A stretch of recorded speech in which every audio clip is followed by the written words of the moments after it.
Hello, everybody. So today we have Khema and Nalanda from You Awake podcast. And this is a collaborative episode, and I have with me Cheryl, my co host. We're going to talk about something really interesting called friend breakup. And it's going to be quite juicy, I suppose, because all of us, I guess, as we move on to adult life, we have probably started to fade away from some circle of friends, and then some of us might have deliberately walked away from some circle of friends as well. So, the starting question I have is: have any of you deliberately chose to sever ties? Yeah, okay. Just go straight into the story. Trauma story. Let's go. Let's go. Yeah. Let's go. Let's go. Traumas. Okay. So I came to Australia when I was 9. Just a little bit of context. I grew up in Bangkok, very Thai traditional kind of girl, very soft spoken. And then I came into Australia, which is like all the kids are just like, whoa, they're so, amazingly confident in themselves. And I was just trying to find myself. Anyways, I got a lot of friends afterwards. In grade 6, I was bullied. This was primary school, last year of school. Everyone, is very sort of in this particular setting, in this particular school, they're very competitive. And I was in this nice girl group, but unfortunately, due to some misunderstanding or anyways, I was ganged up on. It came on very suddenly, by the way, and it was more like psychological bullying, right? And I didn't really know what was happening. I don't know why everyone was ignoring me. And I went home, tried to figure it out. MSN, if you guys remember the day for, everyone's going on MSN. I come back home, I try to figure it all out, piece all together, all the issues on MSN, and I realized that it was turning into cyberbullying. So from school bullying, very psychological, and then it was cyberbullying. So anyways, after a while, I think it was like time for me to move on, and my parents were sort of very receptive of how I'm doing at home, and they realized that I was getting a little bit into depression, and so they moved schools. And I think that physical moving of the schools really broke the ties of our friendships apart. Even though I very much wanted to still hang on, I wanted to solve like whatever puzzle this was, and I very much respected this group of friends, even though they hurt me quite a bit. I wanted to come back. I wanted to make it work. I was like headstrong. But anyways, moving to a different school opened up my eyes. It was like a completely different world. This new school, great friends. Everyone treated everybody else as equals. There was no like, oh, girl gang, another Malaysian gang. There was Sri Lankan gang, Aussie girls, just Aussie girls. No ganging up on each other. Kids were just kids and very respectful of each other, and I love that. It's a completely different environment, just a few kilometers apart from each other. But the level of competition in education also made the first school super like stressed. All of the kids were very stressed. But the second school was very relaxed. And so I think, yes, I severed those ties, but I think because my parents physically removed me from that school, therefore, yeah, we just never came. I came back in contact with them, but it was through a lot of fear. It took me like 10 years before I could actually speak to that particular person again, who was the head of the gang. I met her at a train station, for example, and I just couldn't meet her eye. Like, I couldn't.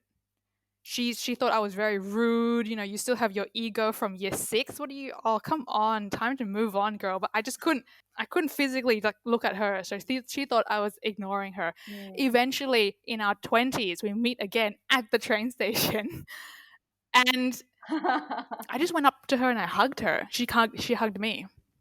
She hugged me first, and I just hugged her, and I was just like, you know what? We need to move on. Like, it's been ages. Somehow that day I felt so much better. There was a jigsaw that was missing in my life.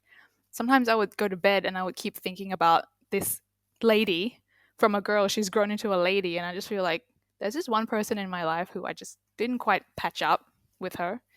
Eventually that day came, and it was just like amazing.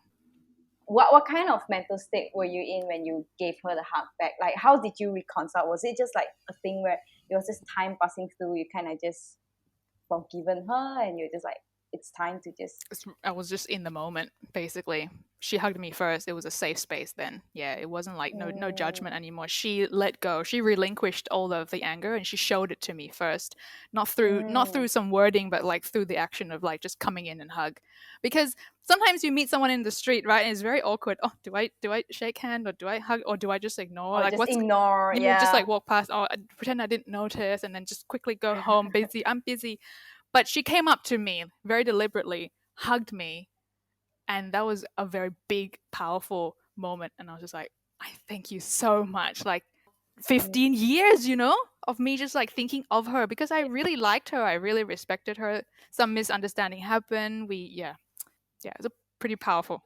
Yeah, and it's healing for both parties as well. I don't even know what kind of healing she went through because probably a lot because she was a class captain. She was a school captain, and then the principal put her on the stage and basically humiliated her in front of the whole school and said that she's a bully, and they took away her title. She cried in front of the school. This is really dramatic. Yeah. That's traumatizing. I think traumatizing for her and traumatizing for me. So yeah. Was it because you reported her? My parents reported her.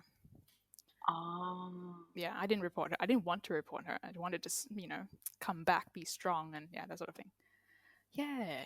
I really related to your story because I was bullied as well, and actually for many years I always imagined the moment that I would meet my bully again, and I would always think in my head, and it became like some sort of recurring nightmare as well. I was like, if this is what I'm gonna tell you, how you hurt me, blah blah blah.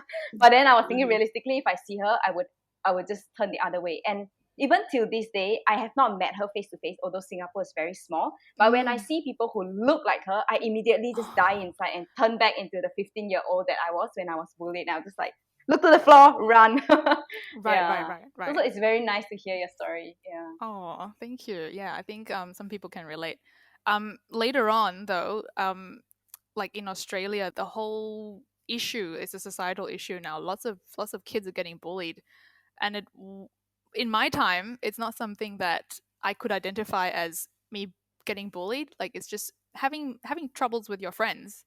But these days, the word bully is very much front and center of the media, and it's like very much in the headlines. Everybody knows bullying at school is bad. But back in the day, it was just like whatever, it wasn't dealt with. So I think more attention on the matter is great. It's a great thing. Yeah. Thanks so much for sharing. I'm curious about Khema's story as well, Kai Xing's story, about any friendships that you guys have severed in your life. I don't think there's anything as dramatic as what Nalanda went through, but I think it was more like when I was transitioning into adulthood and you just grow as a person and you are no longer like what you were like when you were younger in high school and stuff. But then I felt like I had to let go of some connections because it wasn't serving me anymore. Like it wasn't nourishing for me, or on the other hand, it was like actually I found it toxic. There are many examples throughout my life, but then what comes to mind is during the pandemic, I was in a very vulnerable place mentally, and I couldn't face certain people from like that I knew from high school, and I found like their presence quite like unsafe, made me feel unsafe. So I had to slowly kind of just phase them out. It's like people from your past interact with you based on their preconceived perception of you that they have. Like they knew you as this person in high school, for example, and even though you're not that person anymore, like they still put you into that box. And so like I think I needed to let go of those connections because it's like I'm not like that anymore, and I didn't want to remain like that. Like in order for me to keep growing, I needed to let go of those connections. That's just one example. Were there any things that they did like specifically to make you feel unsafe? I think it was more stuff from the past where maybe they've said stuff to me that really like left a mark. And I think I used to be a really insecure person during the pandemic where I came home, I lived overseas for so many years and then came home and suddenly it's like you're locked up in your house, and all this trauma started coming up because I was in this home that I grew up in when I was young, right? So all this trauma, all this unreceived emotion and stuff starts coming up. And I was going through a real like metamorphosis at that time where I had to like, look at this stuff and heal. So like I just couldn't at that time. Yeah. I was very hardcore at that time. It's like I was very like, oh, you can't go in the space where you got hurt. Like you can't go in the same space. Like you need to put yourself in a healthy environment in order to grow out of those toxic patterns. Yeah, super vague, but yeah, it's almost like acknowledging your own capacity to know that what kind of environment serve you, so that you can be safe enough to look into your own wounds, your own traumas, and work with them at a very acceptable pace. And the people who don't facilitate that, unfortunately, for time being, you need to kind of just set them aside until you are ready to again, face them. Is that it's like that's right. It's like rehab. It's like you can't let's say like I'm an alcoholic, I can't keep going back to alcohol, right? Like it doesn't make sense. So I needed to be in a healthy environment where I felt safe enough and relaxed enough to explore, because there's a lot of exploring, I think, when you're healing, like finding what's right for you and stuff. So thanks for sharing that. I think my story of like friend breaking up is very similar also. So for both of you who don't know, I don't identify as a straight person, so I get attracted to women as well. So this is important for the context. So I had a very, very good friend, and I was developing feelings for her, and then it got to a point where it was a little bit unhealthy because she was dating someone else, and I was kind of convincing myself that we are just friends and nothing more will happen. And I think it got very unhealthy to the point that I felt very upset when I see them happy, if you guys get what I mean. So then I decided to do a very deliberate like friend breakup. Like I need to stop talking to you so that I can sort out my own feelings and stop, in a way, lying to myself that I think we can just be friends. Sorry, this is a song. Yeah. This is like a whole MV. I think it's similar to try to stay friends with your ex. Like I mean, sometimes that's possible. I think it's up to your capacity, like you said. Yeah, so basically I texted her and friend break up with her, and then I was listening to like a whole Sam Smith album on the way back, crying and blah blah blah. Yeah. Yeah, but then the I knew deep inside me that I could only be friends with her if I could stop thinking about her, and I know that I could live perfectly fine without her in my life. So I just worked on myself, did my stuff, just find out different interests, and I think I got to a point where I really didn't think about her, and I could just say hi without feeling anxious. And then that's when we reconnect again. And unfortunately, we grew very different after that. So the friendship just evolved. We were no longer best friends, but we were just normal friends who had like great shared memories together. Yeah, so that was my experience. Yeah, I feel like sometimes you have to almost like, okay, if you tell yourself, I'm going to temporarily put this friendship on hold. Let's see if I can come back to it in the future. But then sometimes that doesn't happen too, and I think it's okay. I think as we become adults, I'm realizing more and more, like one of my best friends, she's like, it's like a revolving door, like these relationships. Like you just drift apart or you lose touch, but that's okay. You must be in a very good place now to be able to talk about it, because it could still really hurt. And does she know? Sorry, did she know that like you really, really liked her? Yeah, she knew from the first, and I knew from the start that she was in a relationship. And I think because we really enjoyed each other's company, like genuinely as friends, so we were just kind of thinking like, yeah, we'll be fine with, we are just friends, literally just friends. And obviously, being Buddhist, no sexual misconduct, and that was very clear. Like, I don't touch people inappropriately, and things like that. But I think it's just that very sneaky thing of never knowing you are not honest to yourself until it really creeps up onto you. Then you're like, oh shit. Yeah, but Kai Xin, what's your story? We have all shared. We're all waiting on the edge to hear the story. My story is quite different. So I did deliberately walk away from a group of friends that was in Polytechnic, and it's quite strange because there's this group of friends who always hang out with one another, and I'm kind of like part of their clique, right? But I just find the whole setup to be really toxic because they will be gossiping about other people, they would be talking behind people's back, and I feel really bad about it. Like if they're doing this with like us around, then will they talk bad about me as well? I just don't feel good. And I think over time I tried to not hang out with them as much, but it's really tricky because they keep asking me out and I say I won't be free. And then they keep rescheduling until one of the friend, texted me on the side and say like, hey, we are trying to find a date where all of us can make it. Can you? And I have to just find a way to break the news just to this one person, like a trusted friend in that group, and say, yeah, actually, I'm not so comfortable hanging out with the clique anymore. And perhaps, yeah, just exclude me moving forward. And I think in hindsight now, I might have still carried on that perception of them being toxic, but I think it's really their behavior and what they talk about.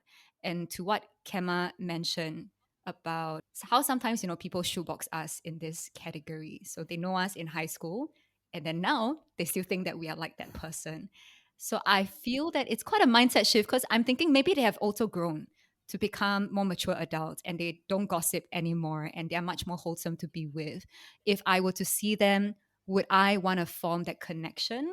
Or would I still hold on to the past belief that no, they are dangerous, and which I don't think they are. I mean, they're a really nice person. I think it's just a thing that at that age, that's how you bond, which I think it's unfortunate. You bond over people's misfortune or gossiping. So I do hope to see, yeah, if there's any other way that I can connect with them if I get a chance to. I mean, it sounds like hearing your story, you just intuitively didn't feel safe around them. And like, I think the more we practice and like try to cultivate wholesomeness and try to be around wholesome people, then it's like you're very used to feeling safe, especially with down friends. So it's like in those environments, it's like you just don't feel that same level of safety. And like I find for me, as I've grown in my practice and also as an adult, it's like I just naturally don't gravitate towards Certain people people. who like just don't make me feel safe for like, and yeah, it could be because of their speech. You find that they're gossiping or whatever. Like my mind doesn't analyze like that anymore. It's really just an intuitive thing. It's sometimes you just have that sense that, oh, like I feel really safe and these people are really wholesome. I was actually looking through my phone just now because I was like looking for the quote by Ajahn Jayasaro, and like it's the Mangala Sutta, but the way he phrases it is just like I love it so much because you always hear don't associate with the fools, associate with the wise. It sounds a bit like okay, you need to judge and you need to determine who's a good person, who's a bad person. But I like the way he phrases it, which is avoiding people who drag you down or encourage the worst in you, associating with people who lift you up and encourage the best in you. And it's so much kinder. It allows you to be more like intuitive. I don't think it's a matter of like, oh, are these people dangerous? Like I shouldn't hang out with them. I think there is a degree of judgment in thinking that. I think for me now, it's become more like, yeah, I'm open to whoever, and like I can be friendly. I can see whoever that comes through as a friend, like in a goodwill kind of way, but I don't have to associate with them closely. Like I can be friendly with them. They ask me to hang out, like I'll think about it. If I don't feel comfortable, then I might not. There's no pressure on myself either, but it doesn't mean like I'm like, no, like So true. please stay away, like, you know? So yeah. It's like putting the garlic to the vampire or something. It's like please don't come near. Yeah. And you're giving them a chance as well to see if they've changed. Yeah, which is great. Which is karuna and compassion and a bit of metta in there as well. Yeah, and I think it's also like, well, if you look at it, people who have these qualities, they may also need good friends, right? I think if we have the capacity and if we have enough strength in us, then it's like we can be that good friend. Like we don't have to try to make them a project. Yeah, just be natural, hang out. In my experience, it's like you offer that safety to others, they also gravitate towards you. And then it's like, I don't know, you just start hanging out and then they start changing. But you don't have that expectation, you know?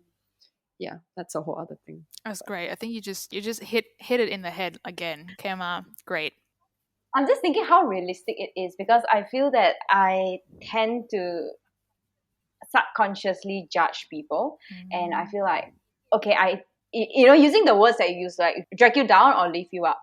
I sometimes just feel like okay, these people, I feel like if I hang out with them, I my energy gets drained, and then I would kind of classify that okay, I hang out with them, I get dragged down because we go there, we talk about gossip, always surrounded by alcohol, blah blah blah, things like that, and I would just judge them and want to like withdraw myself and hang out with other people, like Dharma friends or other non-Dharma friends as well. And I think last time when I first started Buddhism, I got very into this like, okay, only Dharma friends are great friends. Everyone else is just like, hiya, what y'all doing in life?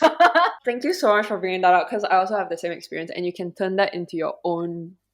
You are like better than everyone else. It can turn into that because it's like you're looking more at the Buddhist identity. It's like, what determines someone as a Dharma friend? Like, it becomes a thing of, okay, Buddhist, non-Buddhist. There's no in between. Like, I'm going to only hang out with the Buddhist. But I find that that can limit you too, because it's your own echo chamber. And then you also create like a judgment towards other people. But I think over time, I've shifted towards like wholesomeness. Like, what's wholesomeness? So it's really people that nourish you. They just have the Dhamma in their heart.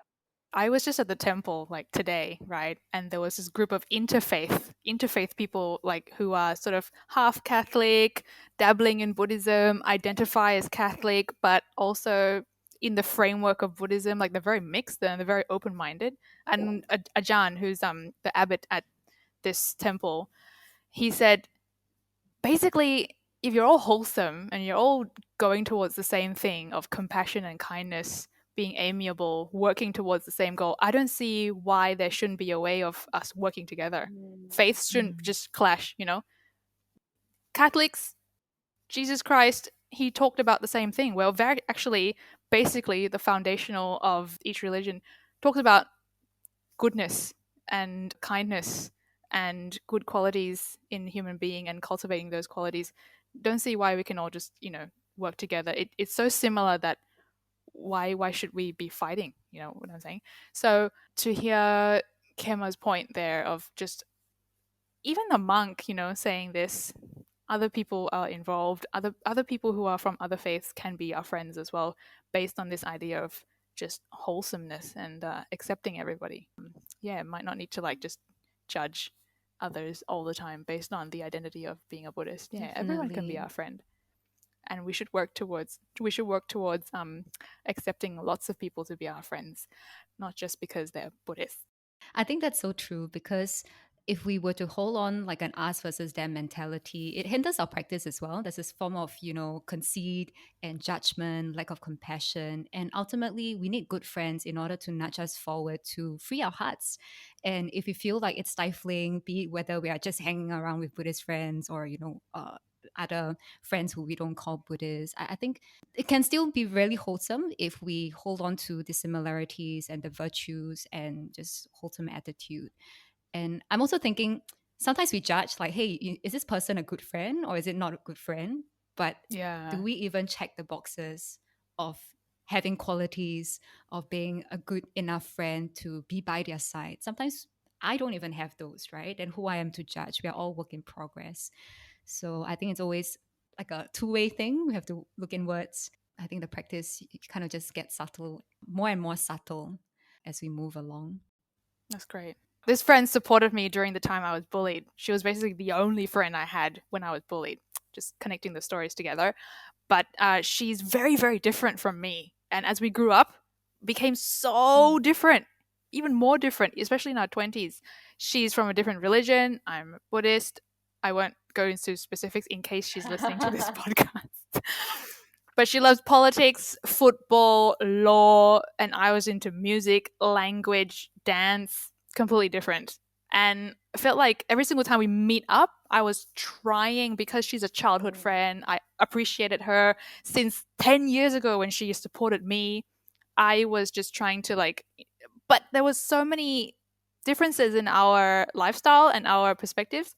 I was trying just for the sake of friendship. And I think that in itself was like pushing. I was really trying to push. Every single time we meet up, there was a bit of distance, but I was just like, yeah, trying to listen to her. And she was a little bit confident in herself, and she was always talking. She dominated the conversations all the time. I was a good listener. I'm a good friend, because 10 years ago, she was a really good friend to me, even though we're super different. But anyways, it's strained. However, I do see a value in it based on the fact that these differences allowed me to understand like a different demographic of a person who I would never really be in. For example, she loves Trump. I don't really like Trump, but I can understand now from her perspective why people would like Trump. She's like this one person in this huge demographic of a world that I wouldn't probably never tap into because I don't have an interest in it. She's opened that world for me. And it's exactly what Khema says. Like, we shouldn't have just bubbles of friends who are our echo chambers to sort of build our own ego. Yeah, agreeing with each other all the time. Having some discourse and discussion and debates makes it like you grow. You really grow. Like, I understand now why some people would love Trump. But she was the one who told me that. And then we had this amazing political debate, and I learned stuff from people who disagree with me, and I disagree back. But it's nice, you know, it's a kind of like a nice intellectual discussion. We're so different still. From time to time, we still meet up, not very often. But I think those are still valuable friendships that I can say I can call a friend. Yeah. And I think what you just mentioned falls into the category of friendship where it's really for you to kind of open your worldview, open your perspective. I'm just curious if, and to everyone here as well, if you have other categories of friendships and how do you define these friendships? And this is a very important question as well because it also kind of helps us to discern what kind of friends do we want in our life and whether we should continue to nurture these friendships. Maybe I'll pick Kai Xin. For me, I'm really practical. I'm also because I'm an introvert. I don't socialize that much. It just drains me. So I wouldn't say I have a lot of close friends, but I have friends who, like since high school, you know, we meet up once a year and we can go on for hours. Like recently, we just came back from a trip in JB and we literally talked throughout the entire night. Like we arrive at about 9 p.m. and then we talk all through 4 a.m. and we realize, okay, we really need to sleep. Otherwise, the next day, you know, we would be zombified. But it's nice and we don't have to meet all the time. And I have friends who I met when I was traveling as well.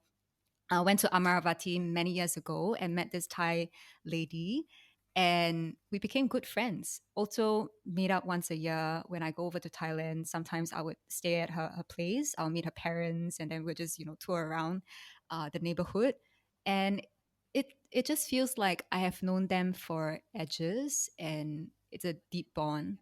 But then there are friends who I would go and consult for things that they are specialized in, like if it's finance or is it about spirituality. There's always these few Dharma friends who I think they're really wise and I would go and consult them. So I wouldn't say I have like one single friend whom I deliberately nurture the friendship. Actually, it's something I want to learn because I feel like I've been pretty laid back and I don't take enough initiative. Yeah, I'm not so sure about you guys. I don't really like to categorize things, but I think for me, like all my friendships are very intentional. I think all relationships in my life are very intentional. And so, not friendship breakups, but like I probably have like really drifted away from a lot of people in my life over the course of life. And so the people that I am friends with and have and maintain those friendships with, like generally all of them are just super nourishing, and like I value all those friendships individually. And so I don't know, take the time and effort to maintain them, and I don't know, like show up in those relationships. I think, yeah, even though I don't like to categorize, there are very clear categories. It's like, yeah, I guess like how I sort of like differentiate is like based on how close I am and how safe I feel and what I can talk about. And it's like, I don't know, Nalanda, you're gonna have to correct me, but I heard before Janjaya Sarah said like there's two types of friends. You have eat friends. Oh, เพื่อนกิน this is Thai by the way เพื่อนกิน eat friends. Yep. Oh, that's a legit term. Yeah. Wow. So you have eat friends Yeah. that, oh, you wanna eat, you jio them, or like they jio you, and it's like your friendship is like at that level where you just have fun. And then you have die friends. เพื่อนตาย that's right. So friends who die for you. So Ajahn Jayasara says like everyone in the Sangha is a die friend, right? And so I think for me, like I feel like a lot of my friendships are at that level where there's just so much love for each other that okay, I'm not gonna speak for my friends and say they'll die for me. Not gonna say I'm gonna die for them, but it's I'll die for you, Khema. Aww. thanks, girl. There's so much love going on here. Just straight up Yeah. right now. Yep. So I guess it's like moving towards whether you would die for that friend or whether they would die for you. And it's like, yeah, I have friends in uni, obviously. We have a lot of fun together. It's also very meaningful. We help each other in our studies and stuff, help each other in life. Like, we're there for each other, international students, sometimes you need those relationships. And then just wholesome friends, just wholesome, close friends where you can talk about matters of the heart. And then I think for me, the highest level is like Dharma friends or spiritual friends. Like, they don't even have to be Buddhist, but just like, they just got your back. Like, they're really like the Dai friends, people like Nalanda, for me, Ajahn, my Ajahn. And it's like when you can talk about death, or we can talk about the real shit lah, like, I'm sorry, do you guys swear on your podcast? You can beat me out, but like, when you can like talk about these things, and it's like really like in those moments show up for each other. Right. That for me is like the highest level of friendship. Are they fluid? First of all, do the people change categories, and do the topics change categories as well, in a Like way? some ranking system. Yeah, again, I don't like this whole ranking and categorizing, but I don't know, people are fluid, right? They're not boxed up. It's not black and white. So it's like people are always changing, relationships are always changing. Some people leave the group completely, and that's cool because life is a revolving door. But just continue bringing wholesomeness and living the Dhamma, and then bringing it into these friendships, and they just go whichever way they're meant to go lah. I feel like if they're worth your effort and worth the investment, sometimes even the friends who you have less effort, you can try and like still work on it. So I have a couple of friends who are like die-hard friends. I went to Cairns with them. I went to high school with them. These are very, very good friends. They do have their flaws, and there's certain topics that I wouldn't talk to them about because it turns them into like a person that I don't want to associate with. But essentially, as a whole person, this person is very nice. This is a very nice person. This is still a wholesome person, and no one is black and white like that. These people are gray, and these people are, like you said, work in progress, right? So I give them a chance. You know what I'm saying? Like, especially if we've gone through a huge chunk of life with them, we see them grow, and I think it's about, first of all, a lot of compassion to them, and if they're hurt for a reason. Someone hurt them, or it's like a ongoing trauma for them. That's why they're acting out a certain way. Their reactions or their behaviors are from something sometimes they can't control. So I don't want to like be like, ew, I don't want to associate with you. You just said this, bye. Sometimes I work on it, and slowly, if it's not workable, if I feel like, for my own safety, I want to protect my time, protect my resource, protect my own feelings, I will slowly shift away. But sometimes I come back. So giving distance and a bit of time is a great thing, and just revisiting from time to time. Hey, Kelsey, are you okay? Are you that still that angry, bitter person? If they've changed, then, oh, Kelsey, you're great. Let's go back. Let's hang out Is again. Kelsey a real person? No.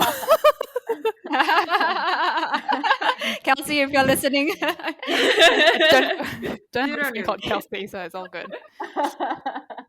Yeah, I think that's the nature of friendship, right? Once I started coming out of like the categorizing between Buddhist and non-Buddhist, this friendship, what we call friendship, which is like when you talk about metta, it's so tied into the idea of friendship and goodwill. Everything can be accepted. Everything. Whatever your unwholesomeness, everything. But it's like we just keep cultivating that goodwill that is like the foundation of the friendship, and as long as this continues to be nourishing and beneficial. And sometimes it's nourishing and beneficial to heal someone else, or to sometimes be hurt from time to time, like be hurt but feel like we're growing together. Maybe there's some sort of nourishment and benefit to go into a relationship and then try and work it out, even though you're both hurting, but you know the outcome would be nice. It's like a boyfriend-girlfriend relationship right now. I feel like I'm talking about a different kind of relationship. Yeah, you've moved into a different category. But this is like something you work on. You want to work on it. You really want to. You're both hurting, but you want to work on it.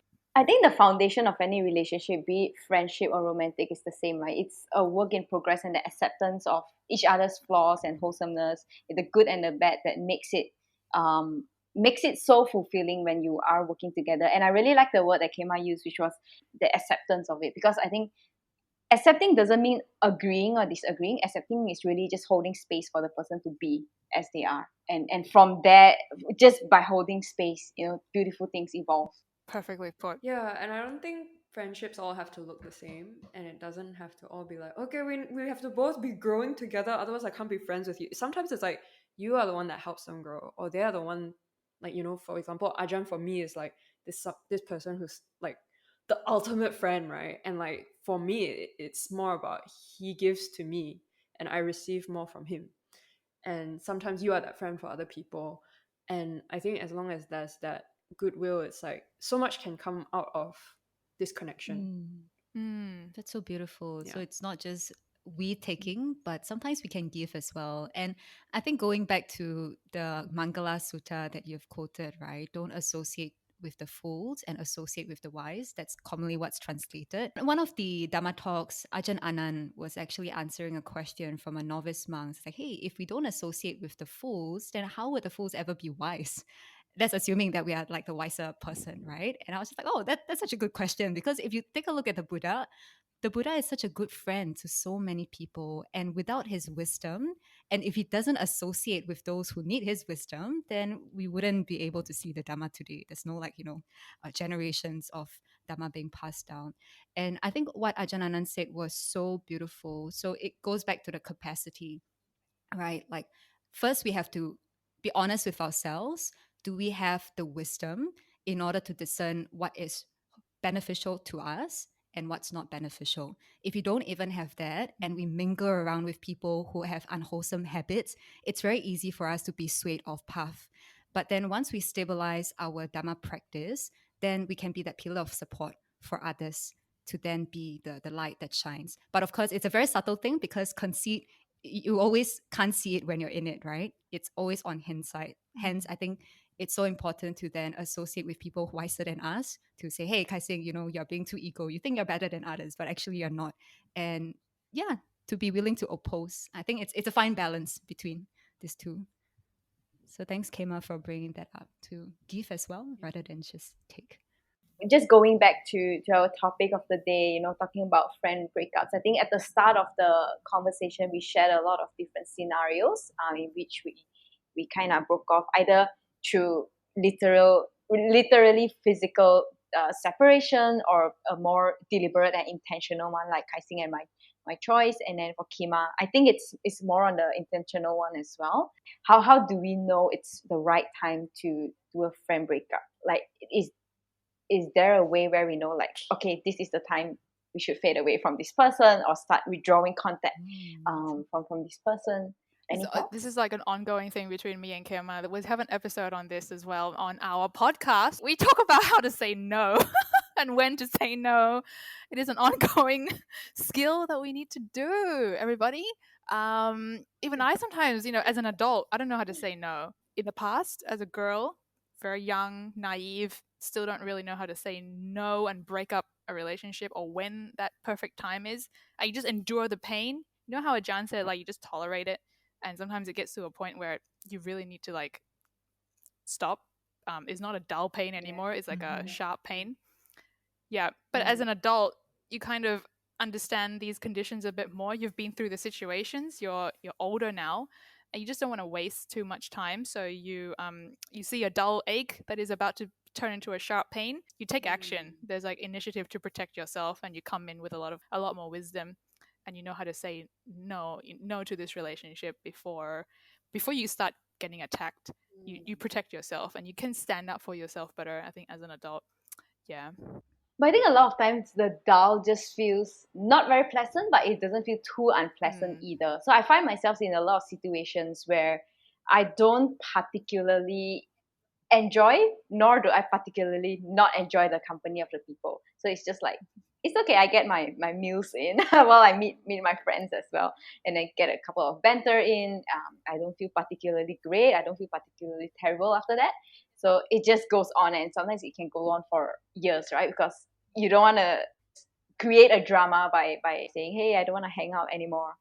So you just go along, and the dial pain just continues. I think it would become telling if you continuously hang out with this group of people whom you're quite hesitant to hang out with, and it's compromising other aspects of your life.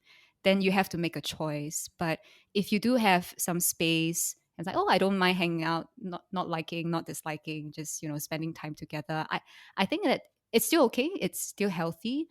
But it's so important to say no, right? Because when we say no, we are saying yes to something more important. So I think it is different for everybody depending on their lifestyle, their schedule, what they prioritize.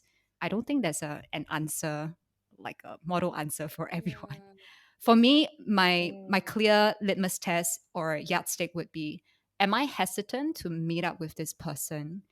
And if the answer is yes, and I know it's compromising on some other aspects of my life, I'm going to come out more stressed because I don't have time, to complete my task, etc., then I would lean towards a no, and be skillful in rejecting. I think to Kai Xin's point of when you say no to something, you're saying yes to something else.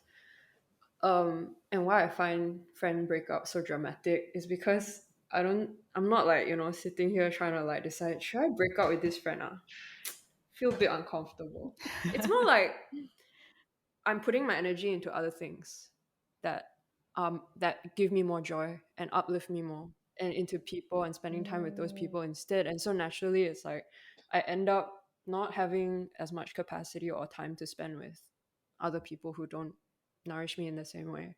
So it's not as dramatic as like, I don't know lah, keep spending time with these people every week, but I don't actually like them. It's more like, oh, I'm already spending so much time with all these people that I love, and like it helps me grow that like I actually don't have the time for all these other people.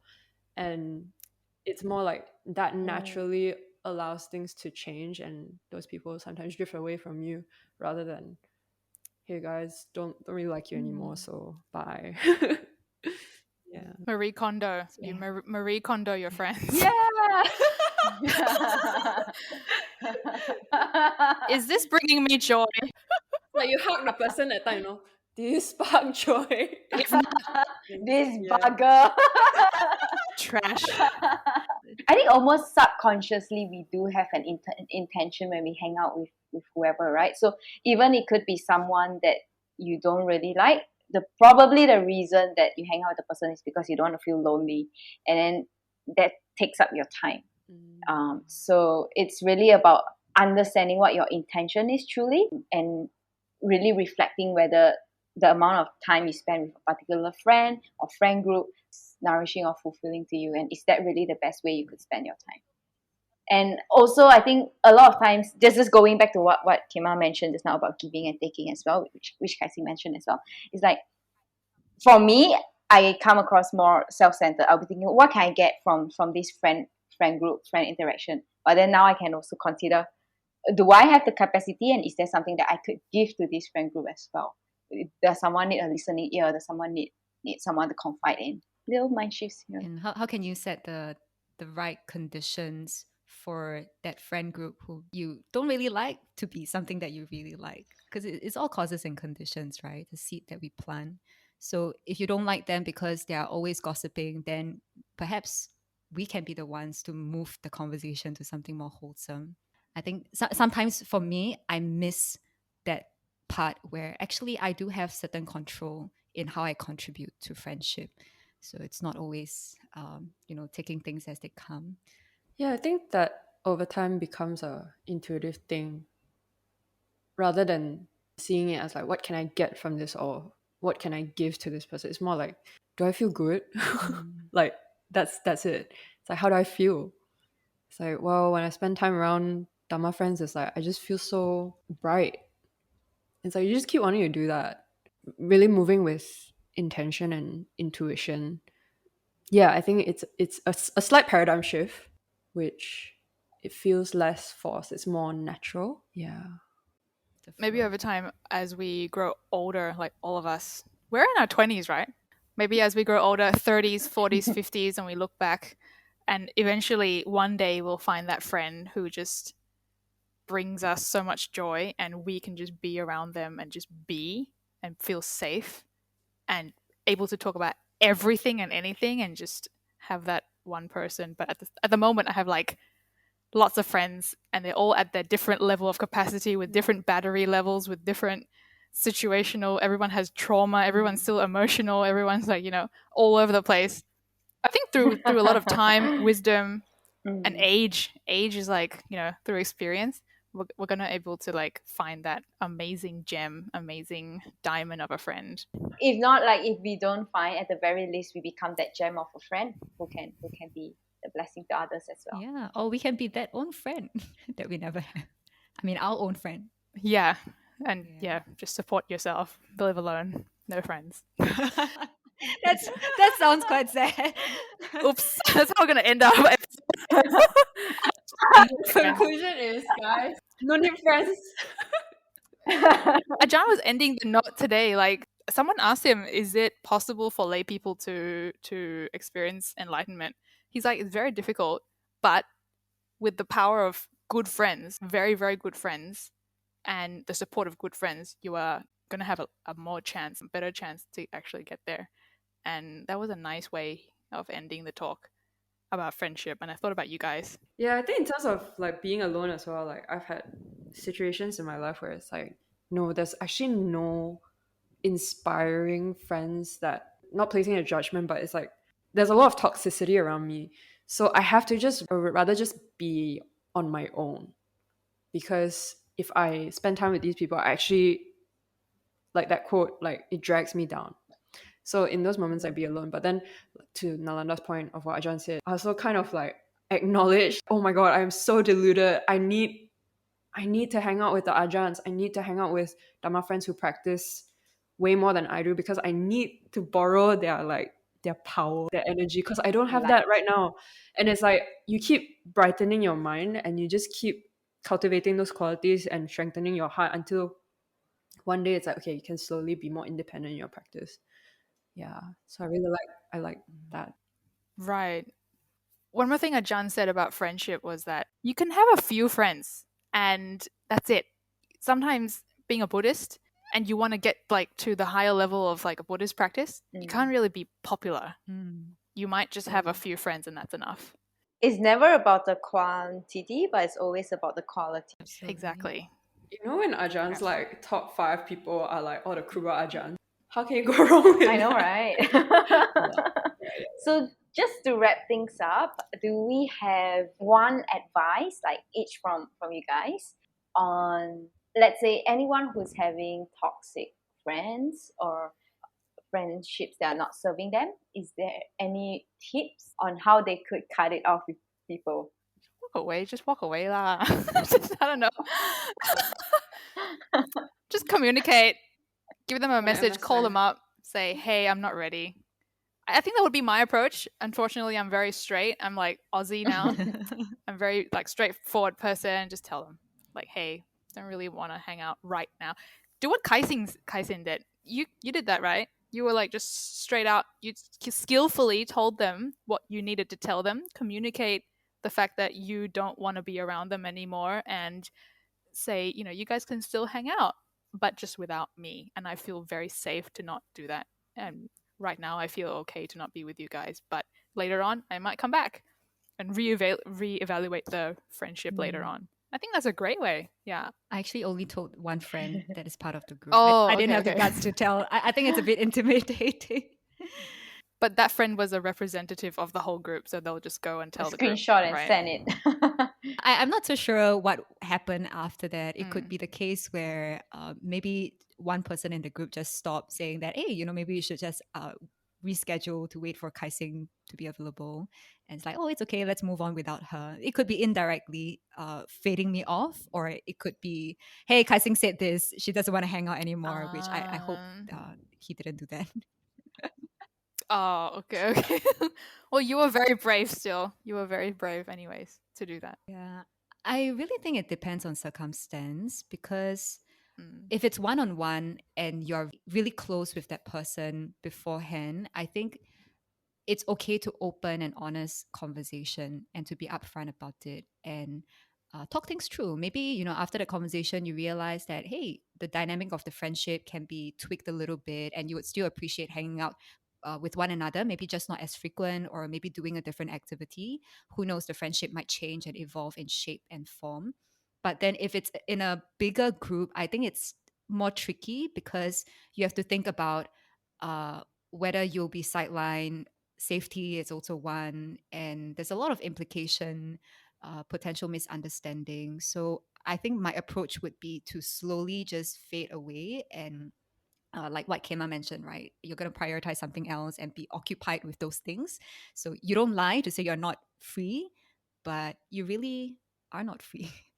And just somehow or another, they would distance away from you and make it organic. Not sure. Kema, what are your thoughts? I feel like the way that you break up with your friend would depend on what the current connection is like. If they're really adamant about asking you out all the time and it's like you just don't feel comfortable, then obviously I think a direct communication is required. Or sometimes you don't even feel safe enough to tell them that you don't feel safe and that you don't want to continue having this conversation, in which case I think silence, which we now call ghosting, or fading them out slowly and just short replies, stuff like that, I think that's okay. It's important to protect your space so that you can grow.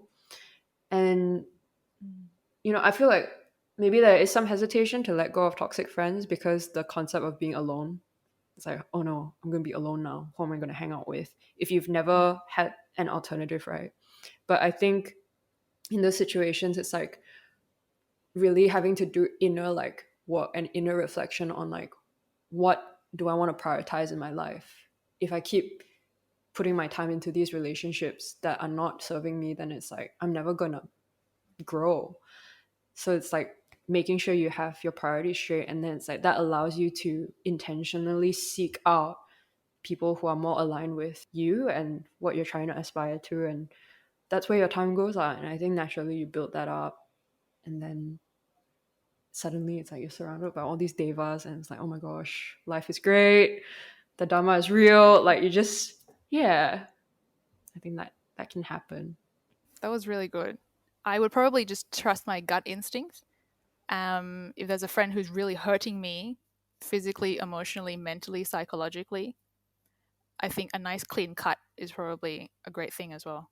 Trust your gut instinct, yeah. And for the listeners out there, there's no yes or no, there's no black and white, and there's no right or wrong answer. Trust your gut instinct and just consider what's best for you sometimes. Yeah, your safety is very important as well. Don't be like that girl, the Indonesian case where like they're really great friends and then she poisoned her best friend at the mall in her drink. Wow. Yeah, she was like a jealous friend. This is a very, very big case, you guys. So call the police if you have a toxic friend like that. Just wanted to add is that perhaps if you're in a friend group that you don't really like, what you can do is try to get to know the people individually. And I think people behave very different when they're in a one-to-one setting versus when they're in a group, because there's so many different factors, right? Like the power dynamics, that just makes the whole thing sometimes a little bit more superficial. So yeah, try to get to know the person on a deeper level, and perhaps you could find an unexpected friendship there. And always understand your capacity. Like you can patiently endure to a certain extent, but if it's really taking a toll on your mental health, just being in the presence of this person gives you a headache, then that's a good signal and indicator that you should withdraw from that physically. So love yourself and do what's right. So I think with that we can end today's episode. I think that's a lot of content today, and if you're listening all the way to the end here, make sure you do check out the You Awake podcast as well. Thank you, Cheryl. Thank you, Kai Xin, for inviting us. We had a great time, great chat. And you guys are podcast friends as well. You're in the circle now. You're in the circle now. You can sit with me. You can sit with me now. Thank you, guys.